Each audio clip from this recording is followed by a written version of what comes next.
Alright, I'm just gonna do it. Chapter 1. The boy who wasn't unalived.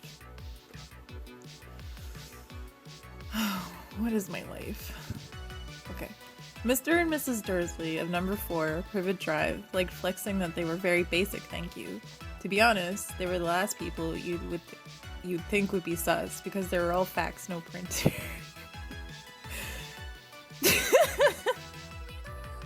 Oh god.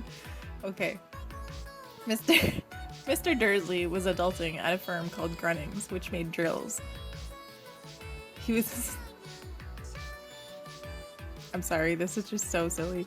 He was a dummy thick with 3 C's man with hardly any neck, although he had an absolute unit of a mustache. Mrs. Dursley was a total Karen with 0 chill and had hella neck, which came in very useful when she was stalking her neighbors and not minding her own.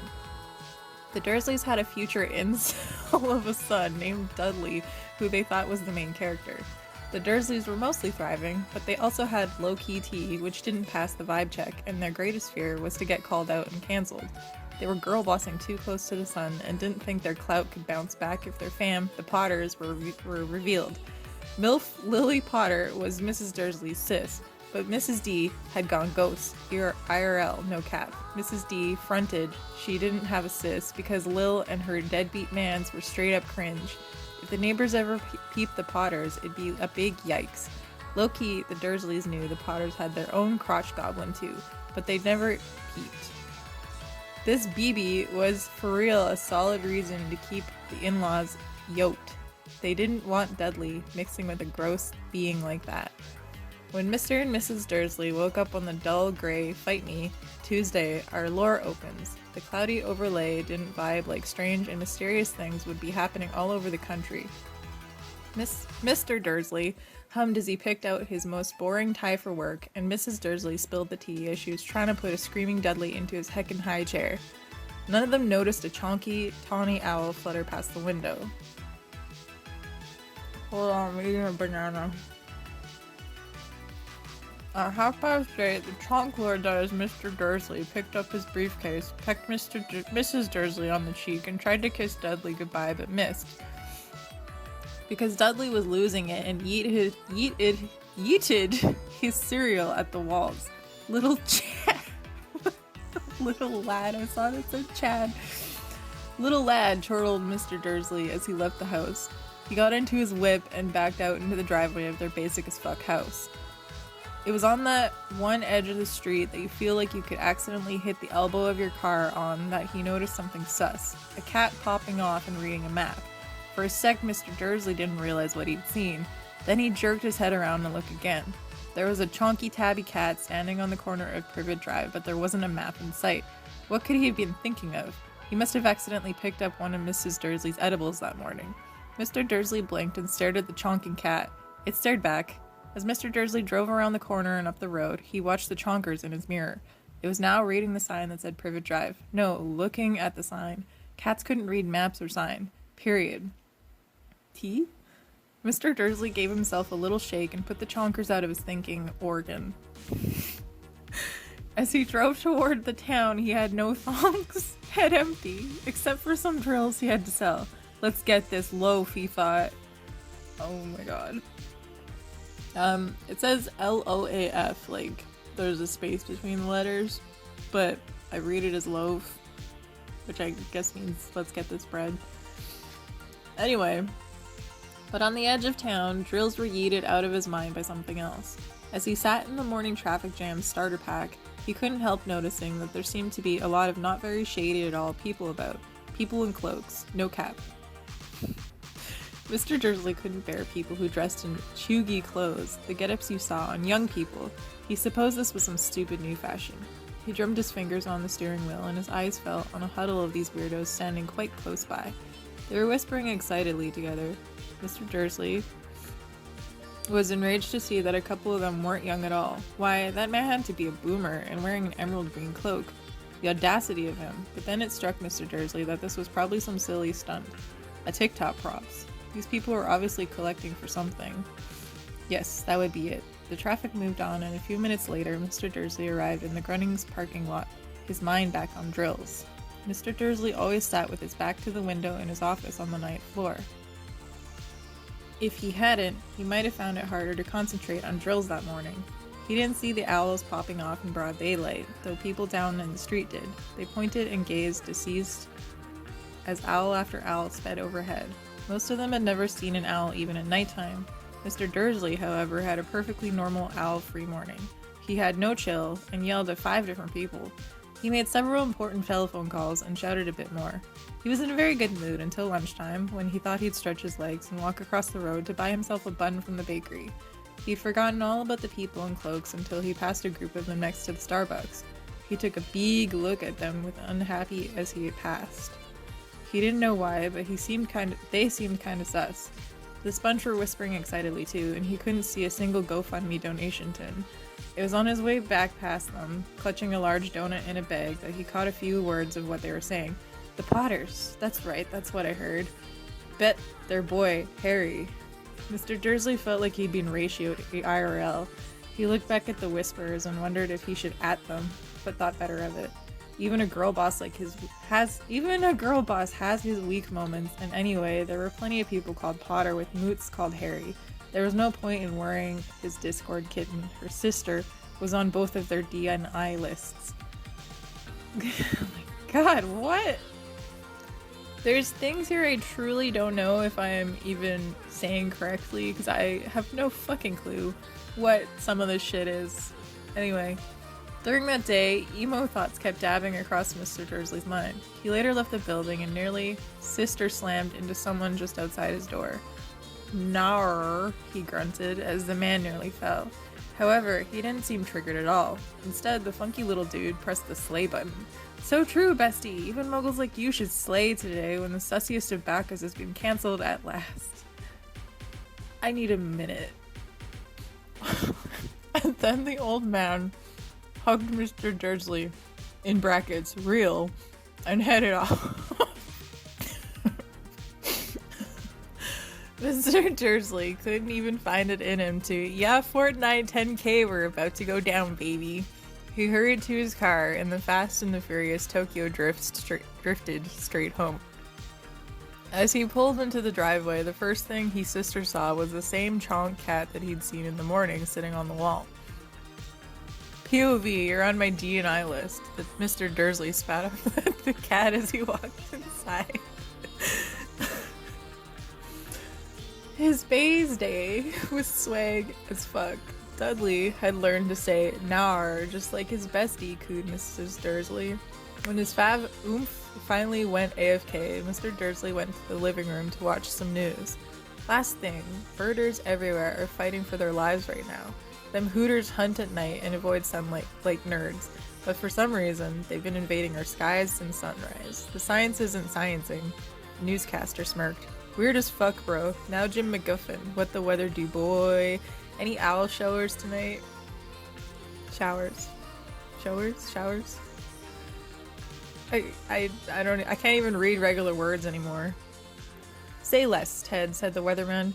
To be honest, I don't know. It actually says TBHIDK, but the burbs aren't the only weird today. Viewers as far apart as Kent, Yorkshire, and Dundee have been tweeting that instead of the rain I promised yesterday, the sky is having shooting stars. Maybe they're celebrating bonfire night early. It will actually rain tonight though, but it's about to be raining hands if motherfuckers don't stop calling about these damn birds. Mr. Dursley, 404, erred in his armchair. Shooting stars? Owls waking up and choosing violence? Sus boomers dressed in Ren Fair outfits and spilling tea about the Potters? Mrs. Dursley came into the living room carrying 2 cups of tea. It was no good. He'd have to say something to her. He cleared his throat nervously. Petunia dear, you haven't heard from your sis of late, maybe? As he had expected, Mrs. Dursley looked like she ate a lemon. After all, they ghosted her sis. No, she said sharply. Why? Cringy crap on the news, Mr. Dursley mumbled. Owls, shooting stars, and there were a lot of edgelords in town today. And, snapped Mrs. Dursley. Well, I just thought, maybe, it was something to do with, you know, her crew. Mrs. Dursley sipped her tea through pursed lips. Mr. Dursley wondered whether he dared tell her that he'd heard the name Potter. He decided he didn't dare. Instead, he said, as casually as he could, "They're crotch goblin." He'd be about Dudley's age now, wouldn't he? Bet, huffed Mrs. Dursley. What's his name again? Howard, isn't it? Harry. Nasty cringe name if you ask me. Oh yeah, Mr. Dursley's felt punched. Legit. Mr. Dursley's felt punched. Legit. He decided to shut the fuck up as they finna upstairs to catch some Z's. While Mrs. Dursley took off her face, Mr. Dursley lurked in the bedroom window overlooking the front garden. The floof was still there. It was staring down Privet Drive as though it were waiting for something. Was he imagining things? Could all this have anything to do with the Potters? If it did, if it got out that they were related to a pair of, they would be totes be cancelled. The Dursleys got into bed. Mrs. Dursley crashed, but Mr. Dursley couldn't shake the intrusive thoughts. Finally, he comforted himself that if the Potters were involved, there was no reason for them to invade the Dursley space. The Potters knew very well that he and his bae thought they were cringe and wanted nothing to do with their shenanigans. He didn't see how they could get all up in his business. They were probs safe and out of the way. Ha ha ha, nope. What the fuck? Who? What? Mr. Dursley was drifting off uneasily, but the floof outside was on high alert. Like a fuzzy statue with penetrating eyes, it stared unblinking at the far corner of Privet Drive. It showed superb chill as the world happened around it. An ancient man appeared on the corner the cat had been on Privet Drive. He was tall, thin, very old, with a boss beard long enough to tuck into his belt. He was slaying in his long robes, a purple cloak that swept the ground, with high-heeled buckled boots. His blue eyes were light, bright, and sparkling behind half-moon spectacles, and his honker was long and crooked as though he had been punched in the face before. This ya boy, Albus Dumbledore. Albus Dumbledore was super chill about the fact that he wasn't wanted on this street. He was busy doing a self-body cavity search until he felt the gaze of the Cato. He chuckled and muttered, "I should have known." He found his query, a silver cigarette lighter, flicked it open and clicked it. R.I.P. the nearest street lamp. The boy got click-happy and plunged the street into darkness. Now the nosy Nancy neighbors could see nothing on the block. The old man waltzed down the street to chill with the cat. "Sup, Professor McGonagall." He turned to smile at the tabby, who was now a human with the air of a CEO serious businesswoman. She'd be wearing square glasses, exactly the shape of the markings on the cat. Her look was on fleek, with an emerald green cloak and black hair in a tight bun. "How did you know it was me?" she asked. "Professor, cats don't look like they planking." "Brick walls aren't comfy. Why you no party? There are like a dozen dank bangers I passed getting here." Professor McGonagall sniffed angrily. "Oh yes, everyone's celebrating all right. High-key muggles noticed. It was on their idiot box. Flocks of burbs, shooting stars. Muggles have eyes. Shooting stars down in Kent. Bet that was Degulis Stiggle, smooth brain. You can't blame them, Dumbledore cooed. This bull has been like 2020 for 11 years. Bet, said Professor McGee, irritably. But that's no reason to lose our chill. People be like herp derp, strutting like peacocks in broad daylight, not even dressed in muggle swag, sipping tea. She threw a sharp sideways glance at Dumbledore here, as though hoping he was going to tell her something, but he didn't, so she went on. A fine thing it would be if on the very day you-know-who kicked rocks, the muggles found out about us. Did we really take a W? Bet, said Dumbledore. We have so much to be thankful for. Want a lemon drop? What the fuck? A lemon drop. Muggle candy that is dank. Nope. Professor McGee initiated Ice Queen mode. Even if you-know-who has stepped off. Girl, names are a thing. That trash is called Voldemort. Professor McGee flinched, but Homeboy was unsticking lemon drops and gave no fucks. Chillax, it's just a name. Bet Professor McGee was exasperated, but eyeing Dumbledore like a snack. But you're the only one who can make Voldemort salty. Flattery will get you everywhere. Voldemort did have moves, though, Dumbledore said calmly.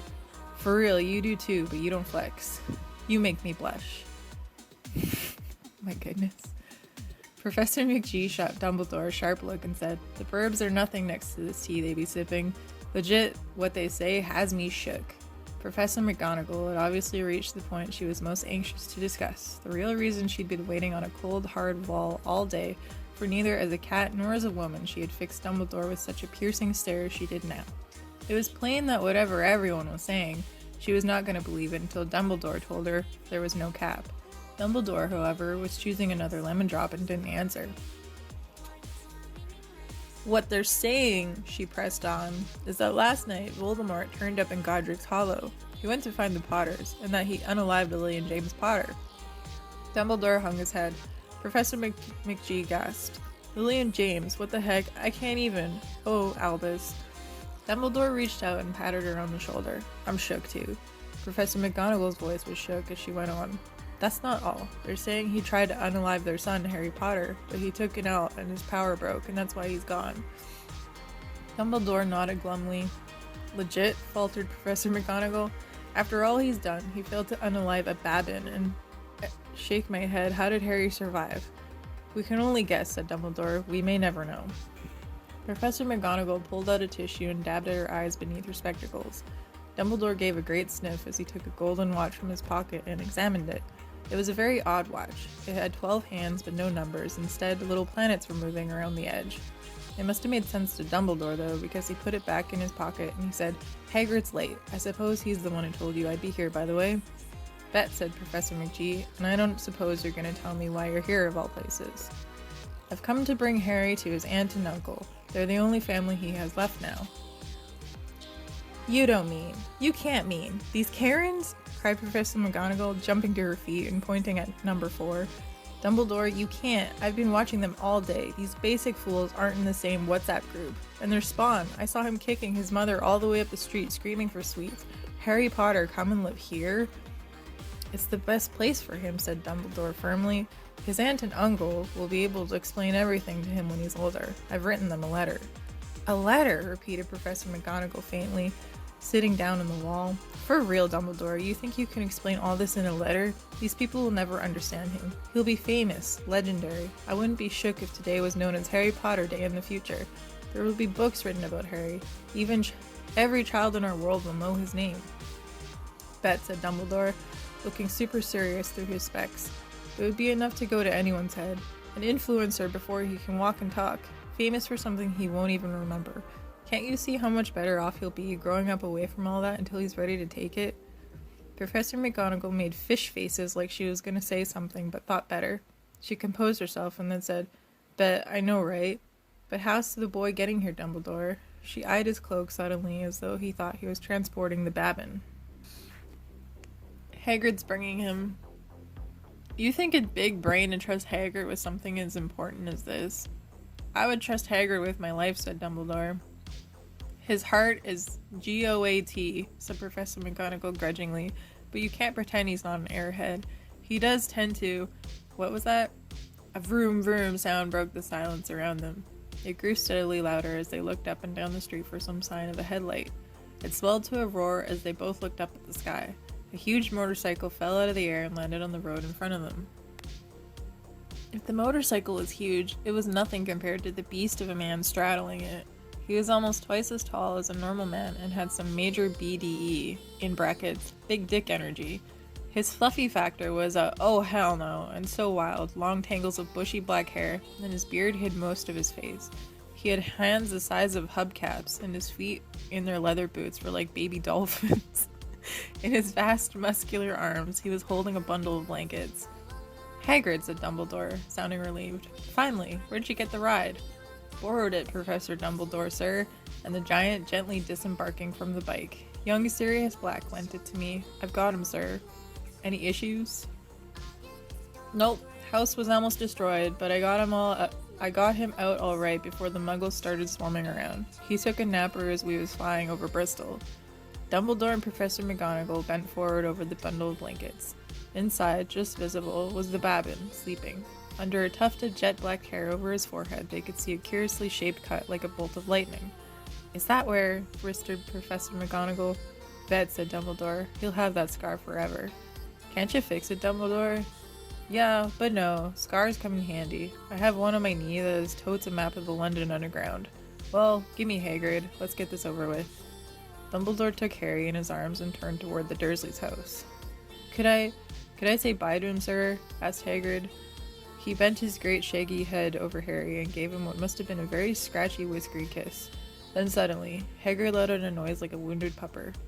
Shut the fuck up, hissed Professor McGonagall. You'll wake the normies. Sorry, sobbed Hagrid, taking out a large spotted handkerchief and burying his face in it. But I can't stand it. Lily and James unalived, and poor little Harry off to live with muggles. Yeah, tragic, but control yourself, Hagrid, or we'll be found, Professor McGonagall whispered, patting Hagrid gently on the arm as Dumbledore stepped over the low garden wall and walked to the front door. He laid Harry gently on the doorstep, took a letter out of his cloak, tucked it inside Harry's blankets, and then came back to the other two. For a full minute, the three of them stood and looked at the little bundle. Hagrid's shoulders shook. Professor McGonagall blinked furiously, and the twinkling light that usually shone from Dumbledore's eyes seemed to have gone out. Well, said Dumbledore finally, that's that. Time to dip. We may as well go party hardy. Yeah, said Hagrid in a very muffled voice. Finna gives Sirius back his ride. Good night, Professor McGonagall. Professor Dumbledore, sir. Wiping his streaming eyes on his jacket sleeve, Hagrid swung himself onto the motorcycle and kicked the engine into life. With a roar, it rose into the air and off into the night. See you soon, G, said Dumbledore, nodding to her. Professor McGonagall blew her nose in reply. Dumbledore walked off into the night. On the corner, he stopped and took out the silver put-outer. Put-outer? He clicked it once, and 12 balls of light sped back to their street lamps so that Privet Drive glowed suddenly orange, and he could make a tabby cat slinking around the corner at the other end of the street. He could just see the bundle of blankets on the step of number 4. GL, Harry. Good luck. He murmured. He spun on his heel, switched his cloak, and vanished into the night. A breeze ruffled the neat hedges of Privet Drive, super basic even under the stars, the very last place you would expect astonishing things to happen. Harry Potter cuddled up inside his blankies, sleeping soundly. One small hand closed on the letter beside him, and he slept on, not knowing that he was special, not knowing he was famous, not knowing he would be woken in a few hours' time by Mrs. Dursley's scream as she opened the front door to put out the milk bottles, nor that he would spend the next few weeks being prodded and pinched by his cousin Dudley. He couldn't know that at this very moment. Peeps meet in secret all over the country, getting lit and saying in hushed voices, to Harry Potter, the boy who wasn't unalived. That do be a story. Yep.